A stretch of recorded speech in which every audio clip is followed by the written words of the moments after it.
28 नवंबर को दिल्ली में बहुजनों की एक बड़ी बैठक रैली रामलीला मैदान में होने जा रही है।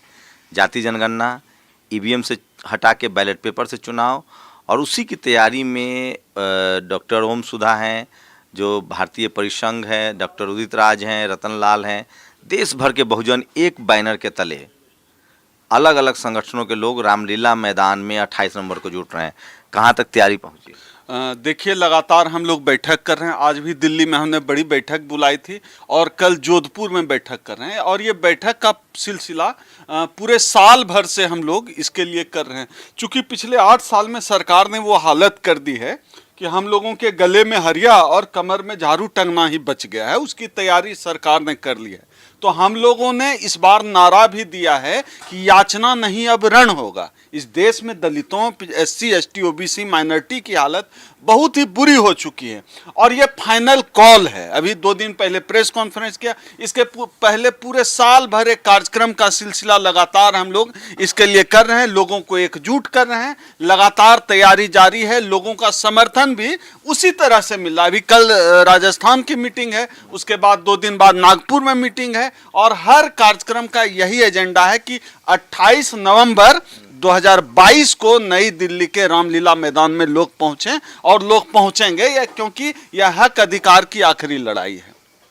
आज बिहार के पूर्व मुख्यमंत्री जीतन राम मांझी ने कहा है कि बहुजनों को पूजा पाठ से अलग होना चाहिए। वो लोग मांस मछली भी खाते हैं, पूजा भी नहीं कराते हैं, और बाबा साहब के बताए रास्ते पर चलना चाहिए। मीडिया उन पर लगी हुई है, कह रही कि ये गलत आरोप है। तो मीडिया का अपना चरित्र है ही ब्राह्मणवादी चरित्र, उसमें कहना क्या है। तभी तो अल्टरनेट मीडिया, नेशनल दस्तक जैसा मीडिया खड़ा हुआ है। लेकिन जीतन राम मांझी जी ने ठीक बात कही, और जीतन राम मांझी जी ने नई बात क्या कही। ये बात तो बाबा साहब डॉक्टर अंबेडकर कर चुके हैं। वो तो हिंदू धर्म को लात मार कर ना बौद्ध धर्म में दीक्षित हुए थे। तो ये तो बाबा साहब से चली आई परंपरा है। जिस हिंदू माना नहीं कहेंगे, उन्होंने छोड़ दिया। नहीं, हम कहते हैं लात मारा। छोड़ना क्या होता है? लात मारा हिंदू धर्म को। और हिंदू धर्म में हम दलितों के साथ जिस तरह का व्यवहार हुआ है, लात मारना भी कम है। हम लोगों को आदमी नहीं समझा जाता है। मंदिर नहीं घुस सकते हैं, तालाब का पानी नहीं पी सकते हैं, परछाई से अपवित्र हो जाएंगे, तो लात मारना भी कम है। जो जितनी बदतर हालत हमारी उस हिंदू धर्म में। और हिंदू धर्म क्या है? वो तो ब्राह्मण धर्म है, खांचा है जिसमें सबसे नीचे पैर में हम है। दुनिया का सबसे अवैज्ञानिक और कुतर्की धर्म, जो असमानता पर टिका हुआ धर्म है, उस धर्म पर। लेकिन हम तो मोहन भागवत ने कहा है कि हम जाति और वर्ण खत्म करेंगे और हम सब सनातनी हैं। मोहन भागवत जी को इसकी शुरुआत ऐसी करनी चाहिए कि RSS इतना बड़ा संगठन है, 2 तरह से कर सकते हैं। पहला, वो दलित और ब्राह्मण के बीच रोटी बेटी का रिश्ता हो, इसकी घोषणा करें कि ब्राह्मण और दलित की शादी होगी, और उनके पास फंड की कमी तो है नहीं, वो सामूहिक विवाह का कार्यक्रम भी करा सकते हैं। अमीर दलित से तो ब्राह्मण जाति तो रोज चले। दूसरा, अब दूसरी सलाह यह है कि 100 साल से ज्यादा हो गए, अभी तक RSS का चीफ कोई दलित पिछड़ा नहीं बना है। मोहन भागवत जी इससे अच्छा कुछ जाति तोड़ने का काम कर ही नहीं सकते हैं। RSS का चीफ किसी दलित को, किसी आदिवासी को, किसी OBC को बनाकर राष्ट्रपति बना दिया, राष्ट्रपति दलित, राष्ट्रपति आदिवासी बना दिया। नहीं, RSS का चीफ बनाए ना। RSS का चीफ क्यों नहीं बना रहे हैं? जो कि आप लोग को आरक्षण या मंदिर, दोनों में से 2 ऑप्शन रखा जाए, क्या चुनिएगा? आपको तो मंदिर जाने दिया जा रहा है, शादी ब्याह भी क्या, आरक्षण छोड़ दीजिए आप लोग आरक्षण के लिए। जिनको मंदिर जाना है मंदिर जाएं, हमें अब स्कूल कॉलेज जाना है, स्कूल कॉलेज में पढ़ना है, हमें आरक्षण चाहिए, सरकारी नौकरी चाहिए। नौकरी चाहिए कि प्रसाद चाहिए? नहीं, प्रसाद खाने वाले प्रसाद खाएं। हम लोगों को सरकारी नौकरी चाहिए, हम लोगों को आरक्षण चाहिए, हम लोगों को सरकारी संस्थान चाहिए, हम लोगों को आत्मसम्मान चाहिए। हमारी लड़ाई प्रसाद खाने की लड़ाई नहीं है देश के दलितों, पिछड़ों, SC, ST, OBC। आपको काशी हो या काशी और अयोध्या में आपको ट्रस्टी बना दिया जाएगा, अब तो मान जाइए। ट्रस्टी वो बने ना, हमें तो वाइस चांसलर कब बनाएंगे ये समझना है। सुप्रीम कोर्ट में जज दलित, SC, ST, OBC का कब बनेगा, हमें उसका इंतजार है। जेएनयू जैसे विश्वविद्यालय में SC ST OBC के प्रोफेसर आबादी के हिसाब से कब आएंगे, उसका इंतजार है।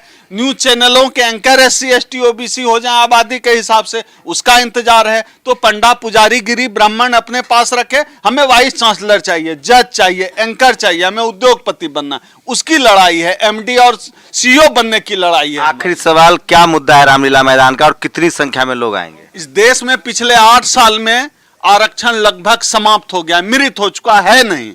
संविधान खात्मे की ओर है। मोदी जी गए, संसद में माथा टेका और संविधान के हर पन्ने की धज्जियां उड़ा दी गई है। ईवीएम की बेईमानी से ये लोग सरकार बना रहे हैं। तो ये तमाम मुद्दे, ईवीएम की बेईमानी का मुद्दा, संविधान बचाने का मुद्दा, लोकतंत्र बचाने का मुद्दा, निजीकरण के खिलाफ लड़ाई का मुद्दा, प्रमोशन में आरक्षण का मुद्दा, और सबसे जो बड़ा मुद्दा है कि जो नई संसद भवन है उसका नाम ये लोग गोलवलकर के नाम पे कर सकते हैं, ऐसी चर्चा है। हम लोग चाहते हैं कि संसद भवन का नाम बाबा साहब डॉक्टर अंबेडकर के नाम पे होना चाहिए। और इस रैली में हम लोग उम्मीद कर रहे हैं कि 2 लाख 3 लाख लोग आए, और आपके चैनल के माध्यम से बहुत लोग आए। एक बार फिर मैं अपना नंबर शंभू जी बोल देता हूं, जो लोग इस रैली से जुड़ना चाहते हैं शंभू जी से भी संपर्क करेंगे, क्योंकि ये रैली किसी डॉक्टर उदित राज या ओम सुधा की रैली नहीं है, ये रैली आपकी है, इस बहुजन समाज की है। और ये आत्मसम्मान बचाने की आखिरी लड़ाई है। आप 8789325595 पर सीधे व्हाट्सएप पर संपर्क करके इस रैली से जुड़ सकते हैं। शंभू जी के माध्यम से रैली से आप जुड़ सकते हैं, क्योंकि ये लड़ाई आखिरी लड़ाई है, आपकी लड़ाई है, हमारी लड़ाई है, हम सबकी लड़ाई है। मिलकर लड़ेंगे तभी इन मनुवादियों से जीत पाएंगे। तो ये थे डॉक्टर ओम सुधा। मैं फिर कह रहा हूं, कम से कम शेड्यूल कास्ट के लोग जो हैं वो अब किसी भी तरह से अपने संवैधानिक अधिकार के लिए को छोड़ने के लिए तैयार नहीं है, क्योंकि उनका शैक्षणिक पिछड़ापन जो है वो दूर हो गया है।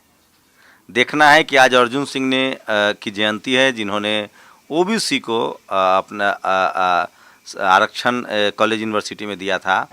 OBC अपने हक अधिकार छोड़ने के लिए तैयार है, छोड़ रहा है। उसे मंदिर चाहिए, ट्रस्ट में भागीदारी चाहिए, धर्म बचाना है, या उसे वाइस चांसलर, डॉक्टर, इंजीनियर और कलेक्टर, SP, CM, PM बनना है, या आपको तय करना है। RSS BJP की कोशिश है कि धर्म के नाम पर आपसे वोट लिया जाए, लेकिन सारे मलाईदार पद जो हैं, media, judiciary, college, university, bureaucracy और बिजनेस, उस पर सवर्ण समाज का कब्जा है। अपनी प्रतिक्रिया जरूर दीजिए। मैं उस बात के लिए क्षमा प्रार्थी हूँ, मैं इंडोर्स नहीं करता हूँ कि किसी धर्म को लात मारा जाए। इस देश का फंडामेंटल राइट्स है, सभी को अपना धर्म मानने की आज़ादी है। लेकिन एक बात कोट कर दूं, पेरियार ने कहा है कि जो धर्म आपको नीच कहे उसे लात मारी।